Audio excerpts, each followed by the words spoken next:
Good evening, everyone. This is Dr. Myra Salcido, and I'm in my office kitchen. And this is video, I'm making this for my English 1302 course. You're coming up on the first paper, which it needs to be at least 4 pages in Modern Language Association style. Okay, you will read the letter from Birmingham jail by Martin Luther King Jr. And I have placed that letter and posted it in the readings for the leadership module. So where the prompt is, look for a letter from Birmingham jail and what came before the letter. The letter that was actually an ad taken out in a newspaper in Birmingham, Alabama, by 7 clergymen. 6 clergymen and a rabbi. So they took an ad out and they were telling them, wait, let the process work itself out. Do not protest in the streets. Do not take your argument to the streets. Even though King protested nonviolently, he was passive. If a police officer walked up to him, he dropped to both knees and was arrested, usually. And before he wrote letter from Birmingham jail, he was arrested on the charge of parading without a permit. What a charge to take somebody and put them in jail for that. So he wasn't allowed pen and paper, but he got a pencil and wrote in the margins of newspapers that somebody was getting to him in the jail. And to respond to the ad, this 1-page long, from the clergymen, the group of church people and synagogues who got together and said, hold off on this, just wait it out, let the courts do their work. Well, he wasn't prepared to do that because he had waited a long time and things were just getting worse and worse in the way of oppression. Lynchings had gone on and he was in civil rights movement. I was tiny when he was assassinated in 1968 for his beliefs. So when you write the paper, what you need to look for is what you think his most compelling rhetorical appeal is. Now, rhetorical appeals, there's 3: ethos, pathos, and logos. Ethos sounds like ethics. It's character. How much do you believe how ethical the person speaking is? Are they of good heart, good faith, good judgment? Or can you trust what they're saying? Do they contain ethos, the person that's speaking? Okay, logos comes in, and think of logic, logos logic. With evidence, he references laws, he references the Bible, he references different works. And pathos, I always think of it as rhyming with bathos, drowning in a bath of tears. And pathos is empathy, sympathy, pulling on your emotions and your heartstrings to make you care about something. You might have seen this in the marketing letters. I haven't gone through all of them yet, but I will. And usually every year a student will do one on marketing, letter on taking a shelter dog or cat or a pet. And those commercials, you can just cry looking at how mistreated the animals are. So that plays on an appeal to your emotions. That's a rhetorical appeal. Rhetoric is a big word that has got a lot of bad rap, but it usually means using the best tools that you have to persuade somebody to at least consider your side. And you don't do that by beating them over the head, calling them a moron, which, King could have been pretty upset, but he wasn't. He was very careful crafting his letter. From the very first line, he says, "My dear fellow clergymen." In other words, he was a Christian minister, and by saying "my dear fellow clergymen," he was including them all in the same boat, so to speak. Saying fellow, my fellow, is what you say when I say fellow classmates, fellow colleagues. That includes them in your group.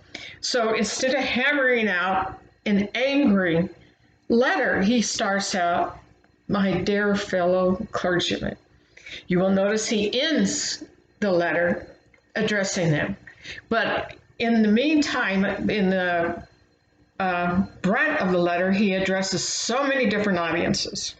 So that is your task for paper one, is to see, do you think he appeals to a certain audience better than another one, and how does he do it? Does he do it with playing on sympathy, playing on people's sense of justice and logic, logos? Or, pathos is the sympathy. And does he have credibility? Does he have a right to be addressing everybody that he addresses? Okay, he was a reverend doctor. And when you refer to him the first time in the paper, you can refer to him as the Reverend Dr. Martin Luther King Jr., if you want, or just Martin Luther King Jr. Do not refer to him as MLK. That's for street signs. Don't put that in your title either. Not MLK anywhere. No. It's Martin Luther King Jr. After that, you never say his whole name again in the paper. I know that's really sad, but because you can really take up a lot of space by putting his name, his full title in every paragraph. But once you refer to him, the full name the first time, like everybody else in modern language association style, you just refer to his name, King, in parentheses. And when you directly quote him, King, in parentheses, and the page number. This is going to be difficult because I gave you a paper that I found from the estate of King. Letter from Birmingham Jail doesn't have the page numbers on it.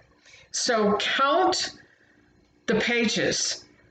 And when you find something you like, make a note of which page it is. I don't need to know the paragraph numbers. Just King space 4 in parentheses. Begin parentheses, King space 4 in parentheses. That tells me that King said this, and it's on page 4 of the document that I placed for you to read into Canvas. So if you say his name, that according to King, and then you put the quotation in, you've already said his name, so in parentheses, you would just put 4. That's it for the page number. And this is a pretty easy assignment. If you quote Clark Moreland from the textbook, you would put Moreland page number, and then in your works cited page, you would have to have reading about writing, Clark Moreland, the name of his article would come first. His name comes first, the name of his article, and then reading about writing. So you do it in that order. So make sure you have the right person speaking. Do not use Spark Notes, Wikipedia, Ask Jeeves, or any of these sites that do the thinking for you, you should be able to pick out what paragraph resonates with you. What style of his writing do you think he makes the most sense about? Is it when he's appealing to other Christians? Is it when he's appealing to people he call the white moderates, who they're moderate and they may believe in his cause, but they don't do anything about it? And there were also Black Americans that did the same thing. And he appeals to a sense of justice, talking about the injustices of the police force at the time, that would sick dogs on people, turn fire hoses on children, arrest children. I think the youngest was 6 or 8 years old that was put in jail, and President Kennedy had the children released at one point, so you cannot be locking up grade school kids. So you can't do it. So remember, he's Martin Luther King Jr. His name on his birth certificate said Michael, and his dad argued that and said he was Martin Luther King Jr.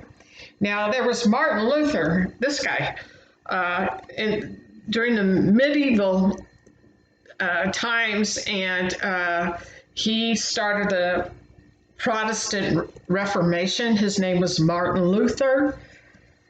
Completely different century, and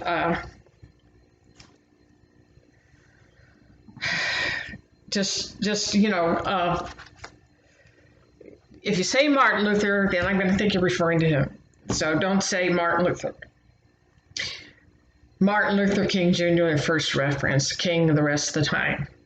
Don't call him Martin unless you were his best friend and you knew him. Marty? No, it's King.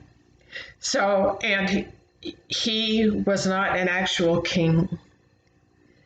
That was his last name. And some people get confused about that. It's true. Has happened. So you will need to pick out what you think is the passage or section of his letter that resonates with you. Why do you care about it? What does he do well? What does he do best? Is he best when he's playing on sympathy? Is he best when he's demonstrating what a leader should be? That's what you should think about. And I will find student example paper to put in a few minutes into the course.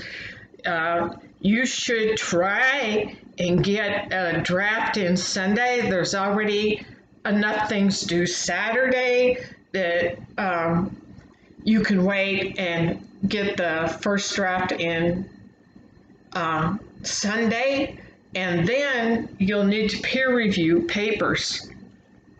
And I will send you some more information on that, since this video is getting long and I don't know when they cut me off at YouTube. So I'll go ahead and finish this one and make another video right now.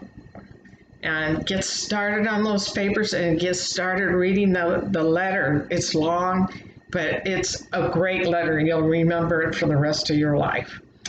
And I will see you at the next video.